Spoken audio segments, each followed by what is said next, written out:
ओम शांति। ओम शांति। ओम शांति। मैं तो 3 बार इसलिए कह रही हूँ कि एक चांस मिला आपको बोलने का, किसी ने ध्यान नहीं दिया, तो एक दूसरा चांस भी मिल गया बोलने का, फिर भी थोड़ी व्यस्तता रही तो तीसरा चांस मिला पुनः ओम शांति कहने का। क्योंकि यहाँ ओम शांति शब्द हमारा काफी प्रसिद्ध हो चुका है। कईयों ने नाम ही रख दिया है ओम शांति वाले। वो ब्रह्मा कुमारीज भी नहीं कहते, ओम शांति वाले ही कह देते हैं। लेकिन ओम शांति शब्द का उच्चारण, चाहे ब्राह्मण बच्चे हैं उनके मध्य भी ये बोला जाता है, और अगर कोई नई नई सभाएं होती हैं जहां लेक्चर्स के कार्यक्रम हैं, वहां भी ओम शांति शब्द का उच्चारण किया जाता है। इस उच्चारण से विशेष तात्पर्य यही है कि आत्मा स्वयं को पहचान कर अपने शांत स्वरूप में स्थित हो जाए और शांति दाता की बातों को शांत चित्त उन तरफ गौर दे सके और बात को अच्छी तरह समझ सके। क्योंकि आध्यात्मिक बातों को समझने या जानने के लिए मन की स्थिति का शांत होना बहुत जरूरी है। अगर मन की अवस्था शांत नहीं है, कई बार कोई द्वंद मन में चल रहा है, कोई चिंतन चल रहा है, किसी आए को देख रहे हैं, किसी गए को देख रहे हैं, किसी बैठने वाले को देखते हैं, किसी खड़े होने वाले को देख रहे हैं। बैठने वाला तो जब जगह मिलेगी बैठ जाएगा, खड़े होने वाले ने जाना है तो चला जाएगा। लेकिन हम अपनी मनोस्थिति को छोटी छोटी किसी भी हरकत को देख करके अवस्था को डोलायमान कर लेते हैं, और जब अवस्था हमारी शांत नहीं होती, एकाग्रचित नहीं होती, तो जो चीज हमें मिलनी चाहिए या अन्य मुझे देना चाहता है वो हम ले नहीं पाते। इसलिए सबसे पहले इस चीज पर जरूर अटेंशन दें कि मन की स्थिति बड़ी शांत बना के रखें। चलो कोई परिस्थिति आपके आने के बाद यहाँ पीछे परिवार में आ भी गई, लेकिन आप सब वरदाता के वरदानी भूमि पर पहुंचे हुए हैं। अगर इस विश्वास से आप अपनी मनोस्थिति को हिलने नहीं देते और शांत चित्त बनाए हुए शुभ भावनाएं और शुभकामनाएं रखते हुए आप अन्यों को भी सहयोग देते हो, तो मैं समझती हूं कि आपकी पीछे आने वाली परिस्थिति भी स्वतः ही ठीक होती चली जाएगी। ये आपकी मनोस्थिति का फल है कि आपकी शांति कायम बनी रहेगी। और अगर छोटी सी बात आ भी गई और आप हलचल में आ गए, तो आपकी परिस्थिति बड़ा रूप ले लेगी, और जब वो परिस्थिति बड़ा रूप ले लेती है तो हलचल पुनः हलचल में आ जाती है और हलचल होनी शुरू हो जाती है। क्योंकि यहाँ आप सब एक बहुत बड़े मिलन मेले में आए हुए। आज बाबा ने कितना सुंदर हम बच्चों को कहा कि प्रातः अमृत वेले अगर तुम बच्चे मेरे से मिलन भी मनाते हो, चलो ज्यादा स्थिति अच्छी नहीं बन पाई, लेकिन आप भागते हुए तैयार होके समय पर अगर मिलन मेले में प्रभु मिलन के लिए आप पहुंच गए, तो बाबा ने ये खास वरदान में कहा कि ऐसे मिलन मेले में पहुंचने वालों को ईश्वर पिता द्वारा वरदान प्राप्त हो ही जाएगा। जिस पर बाबा ने बहुत सुंदर कहा कि कोई बड़े आदमी के पास जाते हैं तो बड़ा आदमी उन्हें खाली नहीं भेजना चाहता। वो आज के बड़े आदमियों की बात छोड़ दीजिए, जो सभ्य बड़े व्यक्ति होते हैं उनको होता है कोई आशा लेकर आया है, वो खाली नहीं जाएगा, उसे कुछ ना कुछ देकर ही भेजते। तो बाबा ने भी कहा कि अगर तुम बाबा के पास केवल मिलन मनाने के लिए भी समय पर उचित मात्रा में अपनी मनोस्थिति पर अटेंशन रखते हुए आप यहाँ बैठ भी गए, तो आपको दाता की तरफ से जो वरदान मिलना चाहिए वो अवश्य मिल जाएगा। कोई भी बच्चा यहाँ से खाली हाथ लौट नहीं पाएगा। आप देखो कितना भोला भंडारी है हमारा बाबा कि केवल तुम मिलने के लिए आ जाओ, मैं तुम्हें भोले भंडारी बन तेरी झोली अपने वरदानों से भरपूर कर दूंगा। आप सोचिए, ऐसा भोला, ऐसा प्यारा और ऐसा कल्याणकारी पिता जिन बच्चों को मिल जाए, उनका कितना बड़ा भाग्य है। हाँ, बाबा ने हम बच्चों को सदा एक बात कहते हैं कि बच्चे बाबा के बने हो, तन से बाबा के बनो, मन से बाबा के बनो, धन से बाबा के बनो। जो भी आपके अंदर विशेषताएं हैं, खूबियां हैं, उन सब सहित मेरे बन जाओ। अब बाबा जब कई बार ये कहता है तन से बाबा के बनो, अर्थात ये तन इस ईश्वर की सेवा में ज्यादा ना सही तो थोड़ा थोड़ा लगना अवश्य चाहिए। जब ईश्वर की सेवा में ये तन लगेगा तो बाबा का हम बच्चों को कहना है कि आपको तन की तंदुरुस्ती प्राप्त होगी। चलो ज्यादा नहीं कर सकते, थोड़ा कर लो, लेकिन इस तन को ईश्वर की सेवा में लगाना जरूर। कई बाबा के बच्चे एक शब्द कहते हैं कि दीदी जी, ये तन दिल तो करता है कि ईश्वर की सेवा में लगा रहे, लेकिन तन काम का नहीं रहा। बाबा को भी मालूम है तमोगुनी समय है, तन में वो शक्ति नहीं रही है। और यहां तक कई बार कह देते हैं, हमारे घर में बर्तन मांजने वाली, सफाई करने वाली, कपड़े धोने वाली, हमने कोई ना कोई मेड लगा रखी है, ये तन को ईश्वर की सेवा में कैसे लगाएं? घर का ही काम नहीं हो पाता तो तन ईश्वर की सेवा क्या करेगा? तो बाबा हम बच्चों को कहते हैं कोई बात नहीं,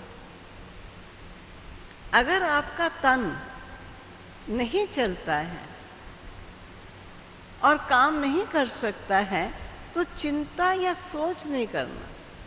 देखिए, ख्याल रखना, जितना लग सकता है, जितना समय निकाल सकते वो लगा देना, और अगर ज्यादा नहीं लग सकता है तो कोई बात नहीं। अगर तन नहीं लगता, तन रोगी है, तन से इतना काम नहीं हो सकता, तो तू धन से कुछ कर ले। ऐसा सुनकर फिर प्रश्न उठता है कि आज महंगाई का जमाना हो चुका है, रोज नए नए फैशन बदलते हैं, खर्चे बढ़ते जा रहे हैं, आमदनी घटती जा रही है। कितने भी आमदनी बढ़े लेकिन वो फिर कमी पड़ जाती है, क्योंकि खर्चे बहुत बढ़ चुके। इसलिए धन से चाहते तो बहुत है हम कुछ कर लें। जब स्वयं सर्वशक्तिवान आए हैं तो ये तन, ये धन उस प्रभु सेवा में लग जाए। लेकिन आज धन इतना है नहीं जो हम कुछ कर सकें। बाबा हम बच्चों को कहते हैं कोई बात नहीं, चिंता नहीं करना, मेरे बच्चे हो, मैं पिता हूं। अगर तेरे पास धन नहीं है और तू नहीं कर सकता तो ना कर, लेकिन जितना कर सकता है उसको जरूर इस्तेमाल कर लेना। क्योंकि सत्यनारायण स्वामी जी की कथा सुनते हैं, तत् सत इस समय का वरदान है। जैसा कहोगे वैसा हो जाएगा। है ही नहीं, झूठ नहीं, तो कोई बात नहीं। बाबा कहते चिंता नहीं करना, जो कर सको सो करो, जो नहीं कर सको नहीं करना। फिर बाबा कहते हैं तन भी तेरा काम नहीं करता, धन भी तेरे पास नहीं है, मन तो तेरे पास है, तो इस मन को मेरे में लगा दे। तब भी बच्चों का क्या जवाब निकलता है? यही तो सबसे बड़ी बात है। ये मन भी तो ऐसा पापी है, ना जाने कहां से कहां भाग जाता है। चाहते हैं लग जाए। अभी अभी आपने कहा आने वाले को ना देखो, जाने वालों को ना देखो, लेकिन फिर भी हमारी दृष्टि आने जाने वालों पर चली जाती है। ये मन काबू में नहीं आता है। मन को कैसे लगाए? बाबा बच्चों को कहते हैं इसकी भी तो चिंता ना कर। अगर तेरा मन नहीं लगता है तो जितना लग सकता है उतना लगा दे, जो नहीं लग सकता खींचा तान नहीं करना, तनाव में ना आ जाना। मैं तुझे और सहज करके देता हूं। तब बाबा बच्चों को कहता है तेरा तन भी काम नहीं करता, धन भी इतना तेरे पास नहीं है, मन भी तेरे कंट्रोल में ज्यादा नहीं रहता, तो केवल इतना कह दे कि बाबा मैं तेरी हूं और तू मेरा है। इतना कह सकता है। अब आपने देखा सहज बात में कितनी ताली बजाई। अब मैं आपको ताली बताती हूं कि ताली बजेगी कैसे। बाबा मैं तेरी हूं तू मेरा है, और क्या कह रहा है? इतना ही तो कहना है। कहते हैं हाँ ये तो मैं कह सकती हूं। बाबा हम बच्चों को बहुत अच्छी बात समझाते हैं, और आज प्रातः बाबा ने इस बात को स्पष्ट किया। ये कह सकना भी सरल नहीं है, क्योंकि बाबा शब्द बाबा ने खास कहा कि मेरी तिजोरी की चाबी है और चाबी तेरे हाथ में है। तुझे चाबी लगाकर केवल मेरी तिजोरी से जो चाहिए वो ले लेना है। लेकिन ख्याल रखना, इस चाबी को जरा पेट के अंदर डालना होगा। ऊपर ही ऊपर से चाबी घुमाओगे या दाएं घुमाने की जगह बाएं घुमा दिया तो चाबी अटक जाएगी, धन दौलत हाथ नहीं आएगा। अब आपने इस बात में ताली बजाई कि ये तो हम कह देंगे बाबा आप मेरा है तो तेरा हूं, आप मेरे हो मैं आपकी हूं, ये बड़ा सरल है। लेकिन ये हृदय से निकलने वाली आवाज चाहिए। जब तक जिगर से निकलने वाली आवाज नहीं होगी तो ये ऐसे हुआ जैसे ताले में चाबी ऊपर ही ऊपर से घुमा रहे हैं, लेकिन जब तक चाबी ताले के पेट में नहीं जाएगी तब तक ताला नहीं खुलेगा और अंदर की पड़ी जायदाद नहीं मिलेगी। तो इतना कह देना तू मेरा है मैं तेरी हूं, हृदय से आवाज आती है कि बाबा मैं तेरी हूं, ओ प्यारे बाबा तू मेरा है। अगर मेरा बाबा बन गया तो सारा जहां मेरा बन गया। किस चीज में कमी रह सकती है? उस जहां को अपना बनाने की आप सदा ताली बजाओ। ये ताली बजाकर देखो। और बाबा की इस बात को भूल नहीं जाना कि ये ताली जिगर से बजनी चाहिए, ये ताली ऊपर ऊपर से नहीं बजनी चाहिए। आज तो उबासी आती है, मुंह खुला बाबा उबासी मार दी। अगर उठने में घुटनों में दर्द हो रही है और उठना पड़ गया तो बाबा कहकर उठ गए। कहते हम तो प्रति पल प्रति क्षण बाबा बाबा ही कहते रहते। वो तो कभी दर्द हो गई, कभी उबासी आ गई, कभी उठा नहीं गया, कभी काम किया नहीं गया, और आपने बाबा शब्द बोल दिया तो ये बाबा शब्द तिजोरी की चाबी का काम नहीं करेगा। ये चाबी ऊपर ही ऊपर से घूमेंगी, अंदर चाबी नहीं जाएगी। इसलिए बाबा कहता है कभी विचार करो, जिस बाप को मैंने अपना बनाया और जिस पिता ने मुझे अपना बनाया वो कौन पिता है, और मैं सचमुच उसके साथ मेरे कितने घनिष्ठ और कितने अविनाशी नाते हैं। कभी सोचो तो सही। ऐसा दाता पूरे कल्प में ना कभी मिला था, ना कोई मिल सकता है सिवाय इस पुरुषोत्तम संगम युग की चंद घड़ियों में। ऐसे बाबा को अगर जिगर से नहीं निकले मेरा बाबा, बाबा कहते तुम मेरा बाबा कहे, मैं तेरी सेवा के लिए प्रति पल और प्रति क्षण हाजिर हूं, तो सदा ये देख बाबा मेरे साथ। आज हम मन को एकाग्र करना चाहते हैं। मन की एकाग्रता तब तक नहीं हो सकती है जब तक हमारे अंदर की ये आवाज नहीं, बाबा मेरा है और मैं बाबा का हूं।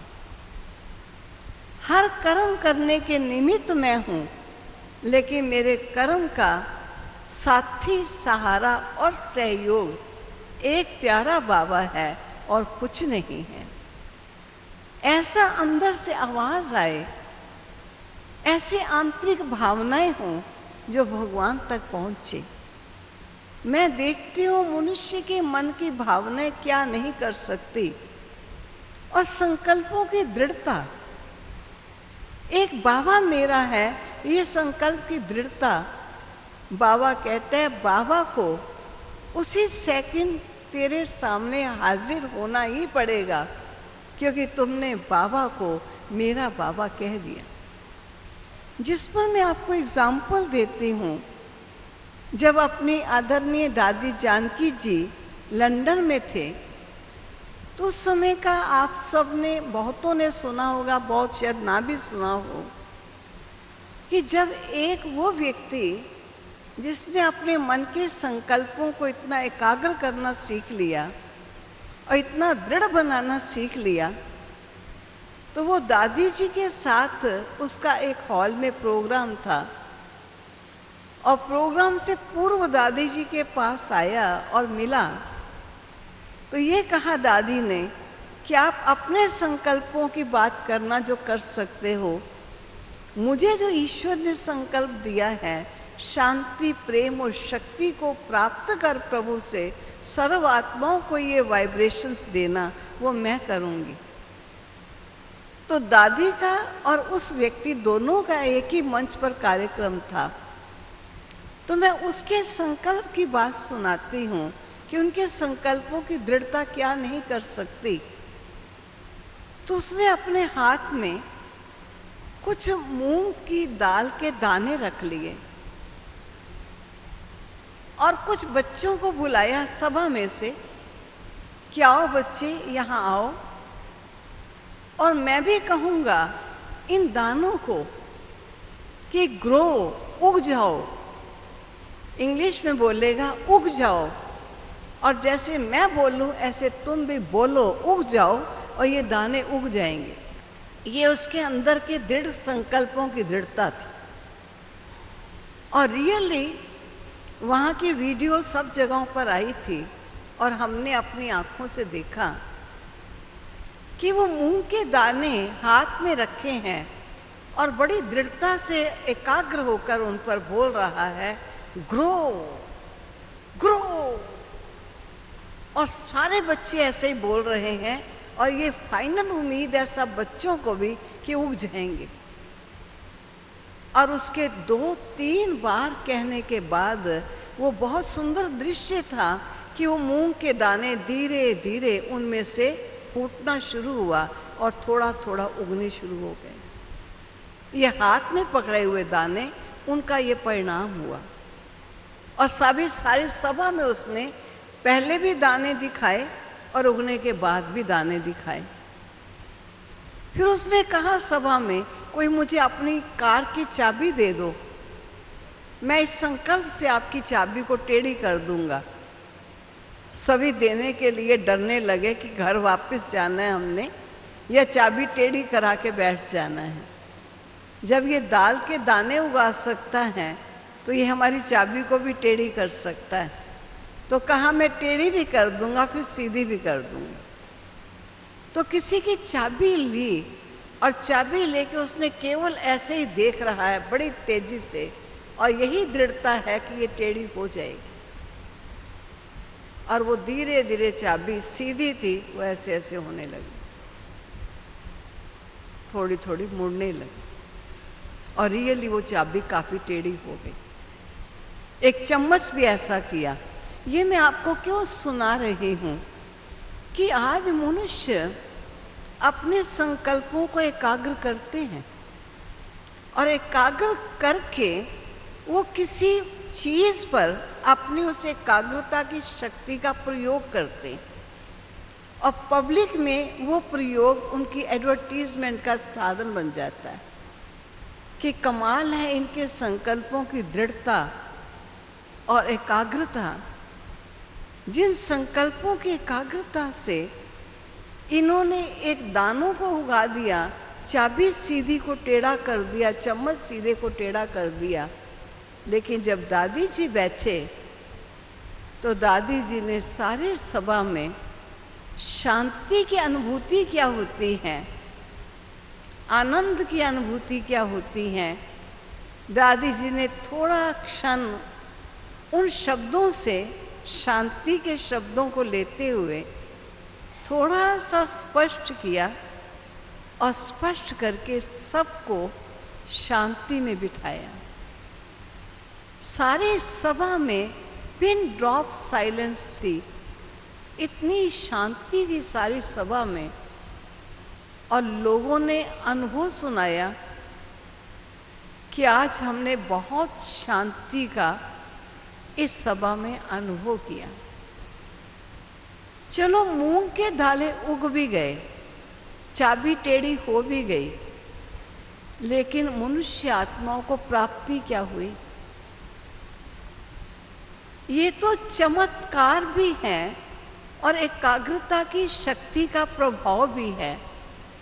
लेकिन बाबा बच्चों को कहता है कि अगर आप बच्चों का बाबा के साथ इतना संबंध जुट जाए और बाबा पर मन और बुद्धि एकाग्र हो जाए, तो उस एकाग्रता के आधार से आप विश्व की आत्माओं को शांति और शक्ति का सहयोग दे सकते। लेकिन जहां तक आज वो परिणाम देखते हैं, वो परिणाम इतना कॉमन नहीं हो पाया है। कारण क्या? स्वयं ही परिपूर्ण रूपेण शांत नहीं रह पाते, अपनी मनोस्थिति एकाग्र नहीं हो पाती, तो किसी को बेनिफिट कैसे दिया जा सकता है? जबकि ईश्वर द्वारा सिखाया गया योग एकमात्र वो योग है जिससे सर्व प्रकार की प्राप्तियां प्राणी मात्र प्राप्त कर सकता है। लेकिन आज उस योग का प्रभाव जितना होना चाहिए उस अनुकूल अपनी मनोस्थिति में अनुभव नहीं कर पाते सब बच्चे। उसका कारण क्या? तो बाबा ने बहुत सुंदर आज भी 2 शब्दों में कहा कि आत्मा हूं, परमात्मा से संबंध जोड़ना है। अब मान लीजिए आप बाबा को याद करने बैठे हैं, लेकिन जब तक आपकी अपनी मनोस्थिति देह और देह की दुनिया से बिल्कुल उपराम और अपने स्वरूप की एकाग्रता में नहीं आई, तब तक आपका बाप के साथ जो कनेक्शन जुटे, जिससे वो शक्तियां प्राप्त हों, वह शक्तियां प्राप्त नहीं हो सकती। उन शक्तियों को प्राप्त करने के लिए पहले देह और देह की दुनिया से मन और बुद्धि इतना डिटैच हो जाए, जिसको बाबा कहते हैं मैं जो हूं, मैं जैसा हूं, मैं जहां हूं, मुझे वो वैसा और वहां याद करो। इससे तात्पर्य क्या? सर्वप्रथम मुझे बाबा ने पहचान दी कि तू देह नहीं, देह तो केवल मात्र प्रकृतिकृत तत्वों से बना हुआ तेरे प्रयोग का एक वो इंस्ट्रूमेंट है जिसका तू इस्तेमाल करता है। लेकिन इस देह में विराजमान तू चैतन्य शक्ति आत्मा है, एक चमकता हुआ दिव्य सितारा है। कई बार बाबा कहते जुगनू कभी देखा है बच्चे? ऐसे जुगनू की न्यायी चमकता हुआ आत्मा का स्वरूप है। कभी बाबा बच्चों से पूछते हैं कि आपने कभी जलती हुई मोमबत्ती देखी है? कैसे उसके अंदर से जो चमकता हुआ पॉइंट है, जिससे वो एक फ्लेम बनी है, वो पॉइंट कभी अंदर से देखा है आपने? कभी बाबा कहते हैं कि बच्चे आकाश में चमकते हुए तारे को देखा है तुमने? सूक्ष्म से सूक्ष्म तो सितारे का स्वरूप अपने सामने ले आ, ऐसा चमकता हुआ तो दिव्य सितारा है। अब मैं स्वयं को स्वयं पूछूं कि मैं बाबा की याद में बैठी, लेकिन याद में बैठने से पूर्व मुझे मेरे अपने स्वरूप की स्मृति और उस स्वरूप की स्थिति इतनी क्लियर है कि मुझे ऐसा दिखाई दे रहा है कि मैं चमकता हुआ एक दिव्य सितारा हूं, कुछ नहीं और, केवल मात्र एक चमकता हुआ सितारा हूं। ये आपको ज्ञान के नेत्र से अपने स्वरूप को देखना है। ये चित्र आपके सामने बड़ा क्लियर आना चाहिए। जब तक आपको अपना चित्र क्लियर नहीं होगा, स्पष्ट नहीं होगा, तब तक आप बाबा से संबंध नहीं जोड़ सकते। बार बार आपकी देह और देह की दुनिया और देह के धंधों में मन और बुद्धि चला जाएगा। ये चित्र पूरा आपके सामने चित्रित हो जाए, ये है मेरा चमकता हुआ स्वरूप। आप अपने आप से पूछो, आपको ये अपना स्वरूप इतना क्लियर दिखाई देता है? बाबा बच्चों को कहता है कि मन और बुद्धि, मन ने संकल्प किया कि मेरा स्वरूप ज्योति बिंदु है, बुद्धि ने स्वीकार किया कि यही मेरा स्वरूप है। तो जब मन और बुद्धि दोनों मेरे स्वरूप में एकाग्र हैं, तो मुझे मेरे स्वरूप के पिक्चर, दृश्य, वो इतना क्लियर सामने दिखाई दे कि मैं बहुत शांत, चमकता हुआ इतना निर्मल दिव्य स्वरूप हूं। कितना प्यारा, कितना चमकता हुआ, कितना पावन मैं आत्मा ज्योतिर्मय बिंदु रूप हूं। जब इस प्रकार देह और देह की दुनिया से डिटैच स्टेज में आप अपने क्लियर स्वरूप को देख रहे हो, फिर अपने स्वरूप में कहां चलो? बाबा जहां है, जो है और जैसा है। फिर आत्मा स्वतंत्र है, किसी बंधन में अब बंधी हुई नहीं है। वो संकल्प के आधार से कहां सेकंड में जा सकती है। तो अब मन और बुद्धि के आधार से हम ज्योति देश में, जो चारों तरफ प्रकाश ही प्रकाश है, एक सुनहरी सुनहरी प्रकाश है। स्वयं सर्वशक्तिवान ने अपने घर की पहचान अपने शब्दों में, हमें समझने के शब्दों में सहज करके दी है। यह हमारी कल्पना या हमारा अनुमान नहीं है। यह हमको हमारे बाबा ने अपने स्वरूप की, अपने घर की पहचान दे दी। हम जैसे बाबा ने बताया वैसा ही अपने घर का नक्शा, एक प्रकाश ही प्रकाश, फर्टाइल लाइट जैसे फैली हुई लाइट है, और कैसे सुनहरी सुनहरी लाल लाल लाइट आप देखो मुझे दिखाई दे रही है। ज्ञान के नेत्र से दिखाई देनी चाहिए। कोई चीज को समझना देखना ही कहलाता है, और देखना समझना कहलाता है। ये दोनों एक दो से भिन्न नहीं है। और जब भी आप देखते हो इस प्रकाश में तत्वों में, फिर देखिए मैं चमकता हुआ दिव्य सितारा अब यहां विराजमान। अब देखिए, कभी अपने स्वरूप को देखिए, कभी चारों तरफ फैले हुए शांत वातावरण, वो प्रकाश के धाम को देखिए। अब मैं यहां आई हूं किस लिए? अपने प्यारे पिता से मंगल मिलन मनाने के लिए। फौरन मेरे सामने संकल्प करते ही मेरा चमकता हुआ दिव्य ज्योति बिंदु स्वरूप मेरा बाबा, जो सर्व शक्तियों की किरणें बिखेरता हुआ मेरे सन्मुख विराजमान है। और मैं आत्मा, मन और बुद्धि का फोकस क्लियर, स्पष्ट उसको देख रहा है, कैसे बाबा चमकता हुआ एक ज्योति बिंदु है, और वो सब शक्तियां मुझ आत्मा को दे रहा है। जरा देखो, जब आपके सामने ये दृश्य नहीं होगा तो कोई ना कोई अन्य दृश्य आपको अपनी तरफ खींच के ले जाएगा। चाहे कोई पास्ट की घटना का दृश्य हो, या कोई आने वाले समय की घटना का कोई दृश्य होगा, या कोई वर्तमान देखा हुआ कोई दृश्य होगा, वो आपके मन बुद्धि को बार बार खींचेगा।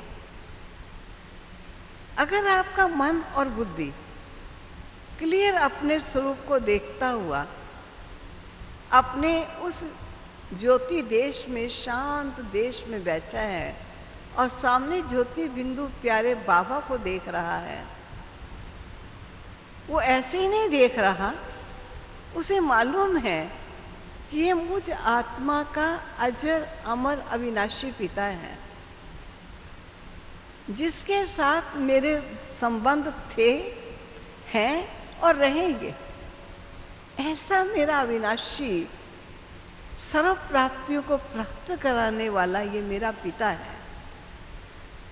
ऐसे प्यार से उनके सन्मुख बैठ उनकी शक्तियों का अनुभव करें, तो आपको कोई भी अन्य दृश्य अपनी तरफ खींचेगा नहीं।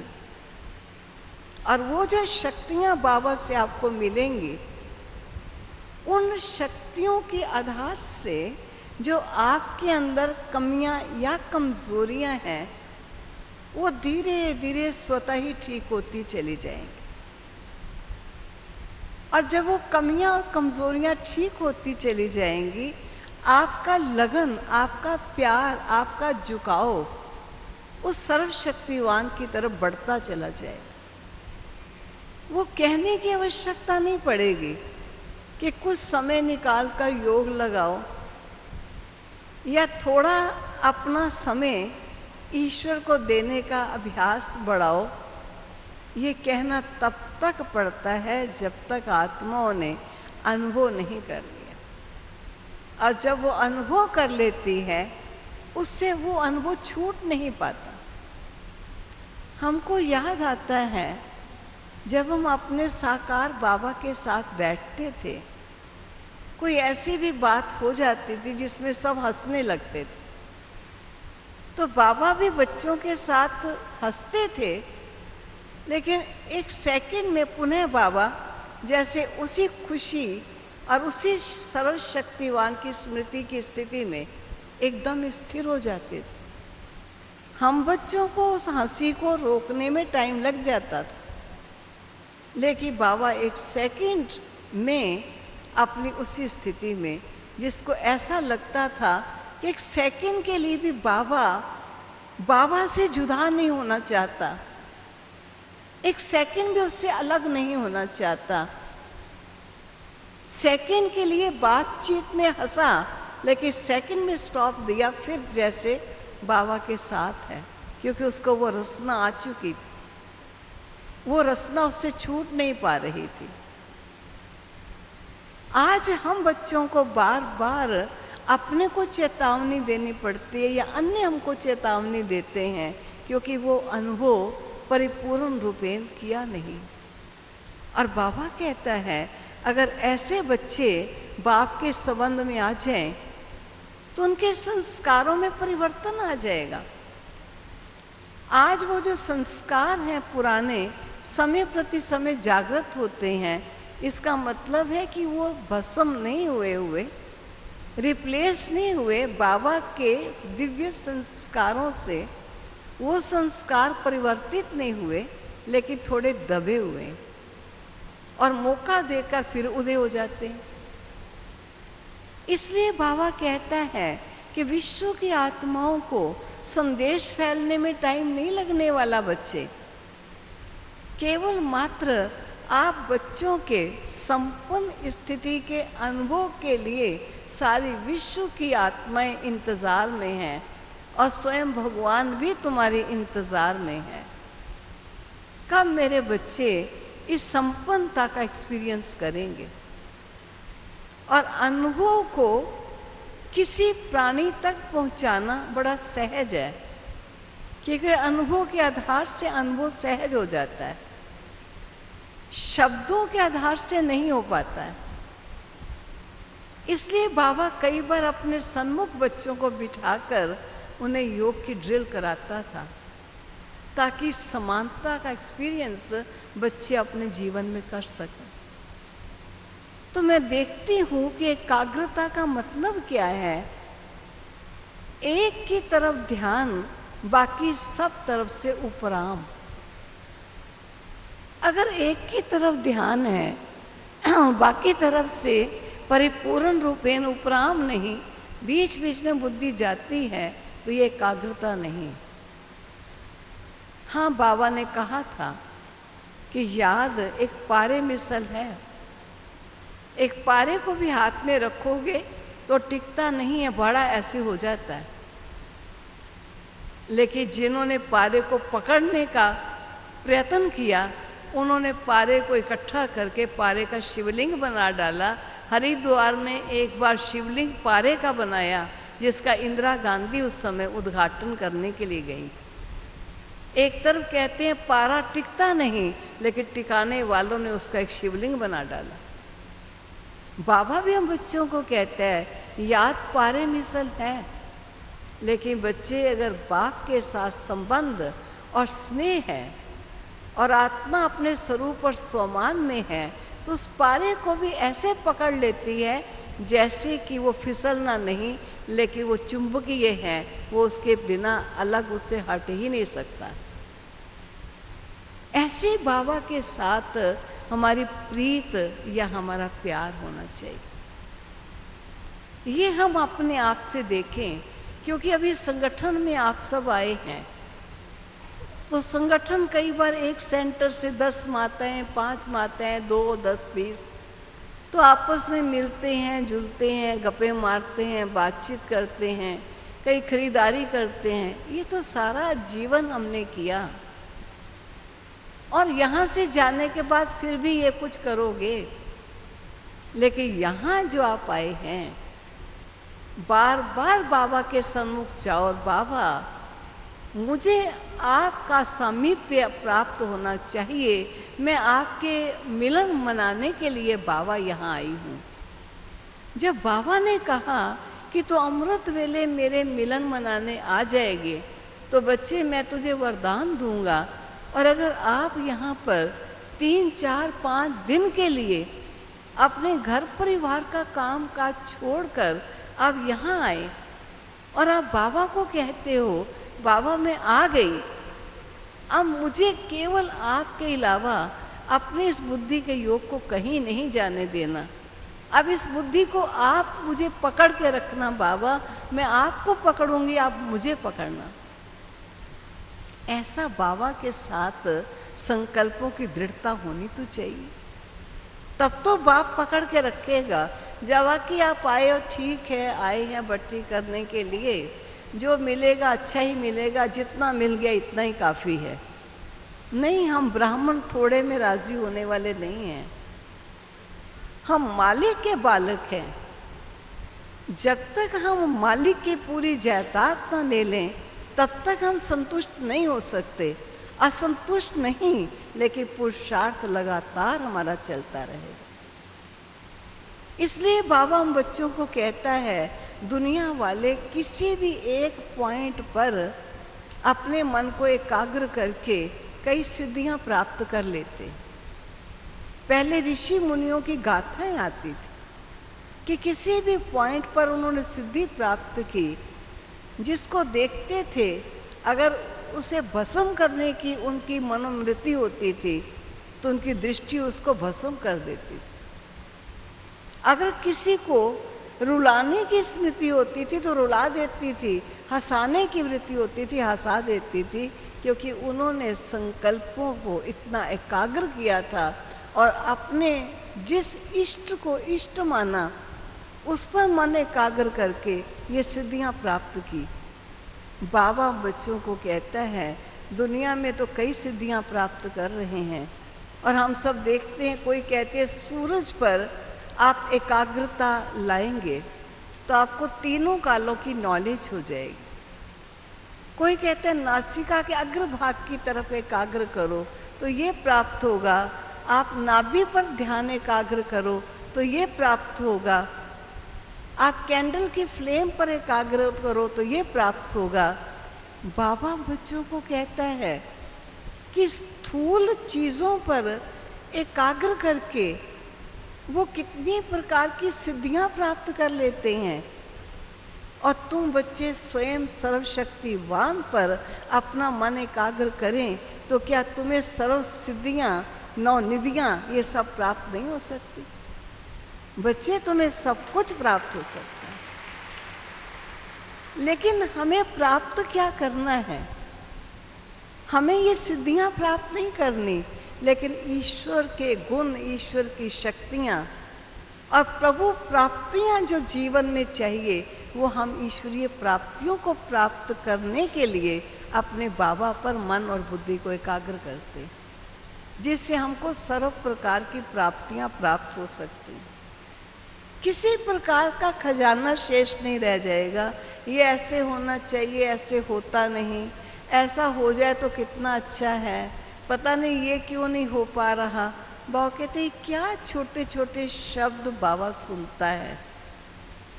अरे बच्चे, बाप के बच्चे किस खजाने से वंचित रह सकते?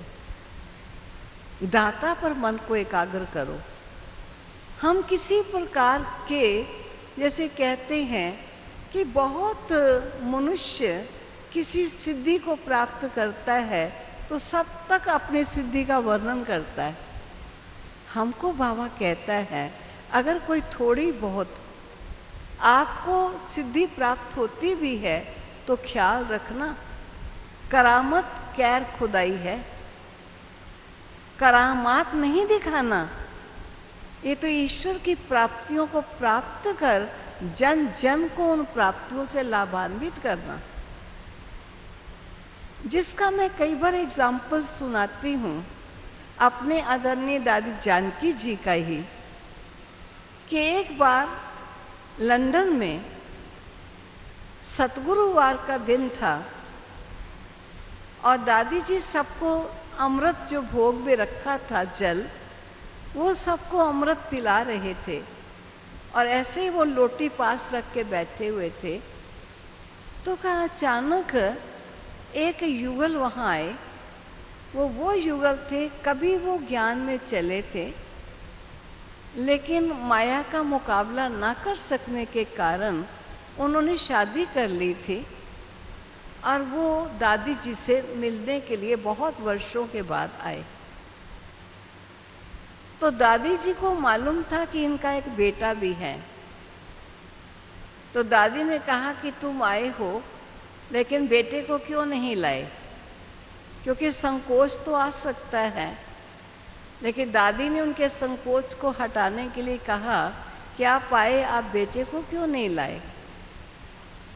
तो उस पति पत्नी दोनों की आंखों से अश्रुधारा बह उठी और पत्नी ने फौरन बोला कि दादी जी, शायद हमने प्यारे बाबा की अवज्ञा की, उस अवज्ञा का हमें तो दंड मिला लेकिन हमारे बच्चे को भी मिला। हमारा बच्चा जन्म से अंधा है। तो उनका ये कहना और दुखित होना दादी के सामने, तो दादी ने कहा नहीं, जो भी हुआ सो हुआ, तुम बच्चे को लेकर के आना। तो उसी दिन ही वो बच्चे को जाकर ले आई। तो जब बच्चे को लाई तो दादी सबको जल पिलाई रही थी। तो दादी ने कहा मेरे पास लाओ इसको। तो दादी ने उसके मुख में जल डाला, पी गया और पीकर मां के पास चला गया। कुछ क्षणों में पुनः मां की गोदी से उठा और दादी की गोदी में आया, फिर दादी जी के पास आ गया और आके दादी के मुख को ऐसे करके जैसे कि पुनः जल मांग रहा है। छोटा था, अभी थोड़ा ही चलना जानता था। तो दादी ने उसके मुख में दोबारा जल डाला। तो दादी ने उसकी मां से कहा कि तुम कहती हो ये अंधा है, अगर ये अंधा है तो ये तेरी गोदी से उठकर मेरे पास कैसे आ गया और मुझे फिर मुंह पर हाथ रखा करके पुनः वो लोटी से जल पीने के लिए क्यों इशारा कर रहा है, और पीने के बाद फिर ये तुम्हारी तरफ जा रहा है और तुम्हारे पास चला गया। तो अंधा बच्चा तो ऐसे नहीं कर सकता। तो कहा दादी, परसों ही डॉक्टर ने सर्टिफिकेट लिख कर दे दिया है कि बच्चा अंधा है और फाइनल सर्टिफिकेट मिल गया कि इसकी आंखें नहीं आ सकती। 3 ऑपरेशन इसके हो चुके हैं लेकिन आंखें नहीं आ सकती। दादी जी ने कहा कि तुम एक बार मेरे कहने से इसको फिर टेस्ट करा दो, उसी डॉक्टर के पास ले जाओ। तो उस डॉक्टर ने कहा मैंने आपको सर्टिफिकेट दे दिया। तो बताया कि नहीं, एक बार हमारे बड़ों ने कहा है एक बार पुनः चेक करो। तो डॉक्टर ने चेक किया तो कहा परसों तक ये बच्चा अंधा था, आज ये बच्चा अंधा नहीं है। अब मान लीजिए अगर कोई ये कहे कि दादी जी ने अमृत पिलाया ना, तो अमृत पीने से उस बच्चे की आंखें आ गई, फिर तो दादी जी अमृत को लेके बैठ जाएं और सारे अंधे आते रहो और जल पीकर जाते रहो। अब आज मनुष्य थोड़ी सी महिमा को कितना स्वीकार कर लेता है, लेकिन हमारी आदरणीय दादियों के उस स्नेह और सहयोग से कितनों को कितने लाभ हुए होंगे। लेकिन उनका एक शब्द है, ये बाबा का सब कार्य है, ये इंसान का कार्य नहीं।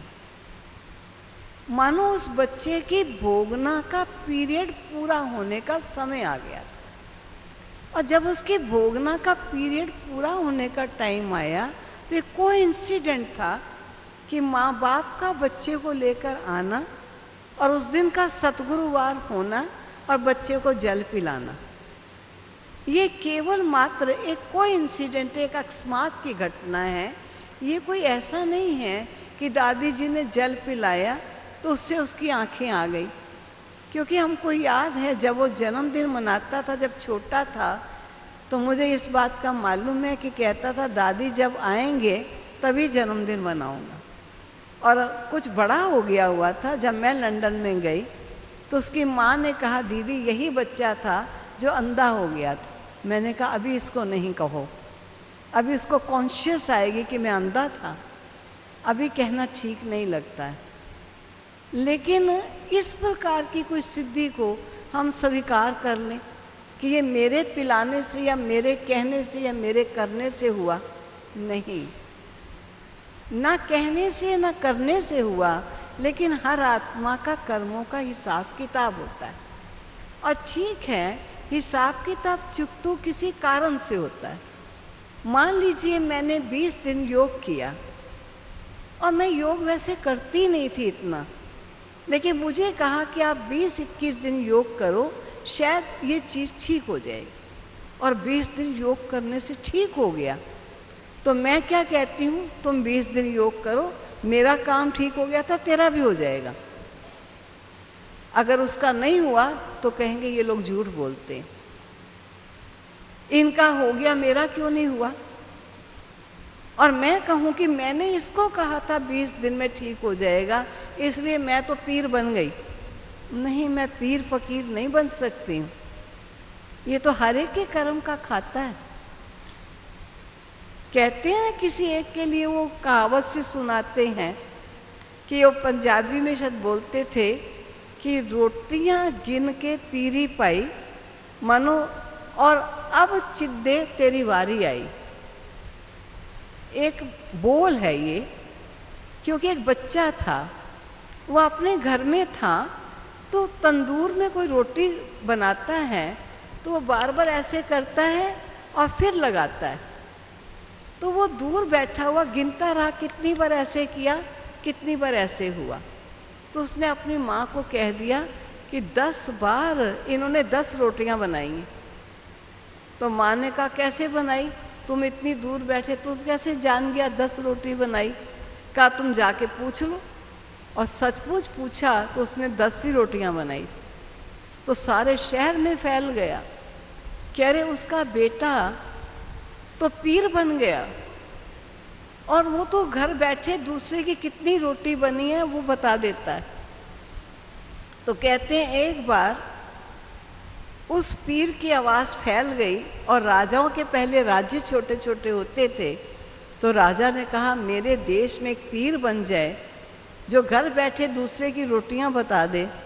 तो उसने राजे ने अपने पास बुलाया, और बुलाकर कहते हैं उसने मुट्ठी बंद की थी, और बच्चे का नाम इसमें था, बच्चे का नाम वही था चिद्दा, टिड्डा से, टिड्डा नाम नहीं, कॉकरोच होता है उसको कोई पंजाबी में टिड्डा कहते हैं। तो राजा ने 2 मुट्ठियां बंद की हुई थी और बच्चे से पूछा कि बेटा तुम बताओ मेरी मुट्ठी में क्या है। तो बेटे ने उसका हाथ पकड़ के, दोनों हाथ पकड़ के कहा कि रोटी गिनकर पीरी पाई, अब टिड्डे तेरी वारी आई। अब वास्तव में राजा ने अपनी मुट्ठी में वो टिड्डा ही रखा हुआ था। अब वो राजा बड़ा खुश हो गया कि सचमुच ये तो पीर फकीर हो गया। अब उसने तो अपने नाम के लिए कहा कि ये टिड्डे तेरी वारी आई, अब तेरा नंबर आया कि तेरी पीरी फकीरी निकल जाएगी। तो बाबा बच्चों को कहता है कि यहां किसी प्रकार की पीरी फकीरी नहीं है, यहां पुरुषार्थ, श्रेष्ठ पुरुषार्थ करो, अपने जीवन को दिव्य बनाओ। आपका निजी अनुभव है, किसी को अपने अनुभव सुनाओ, उनको अनुभवी बनाने की कोशिश करो, लेकिन ये ना कहो कि जैसे मेरा हुआ तेरा भी ऐसे हो जाएगा। और अगर उसका ना हुआ तो उसकी डिससर्विस हो जाएगी। इसलिए ख्याल रखना, एक बाबा से सबका संबंध जुट जाए और बाबा से सर्व आत्माओं को सर्व प्राप्तियां हो जाएं, ऐसी मनोभावना अगर आपकी बनी रहेगी तो बाबा का बल और आपकी मनोभावना किसी भी आत्मा की ग्रहचारी को हटाने में बहुत बड़ा योगदान दे सकती है। इसलिए सदा एकाग्रता की स्थिति बना के रखना और बाबा से वरदान प्राप्त करते रहना। ओम शांति।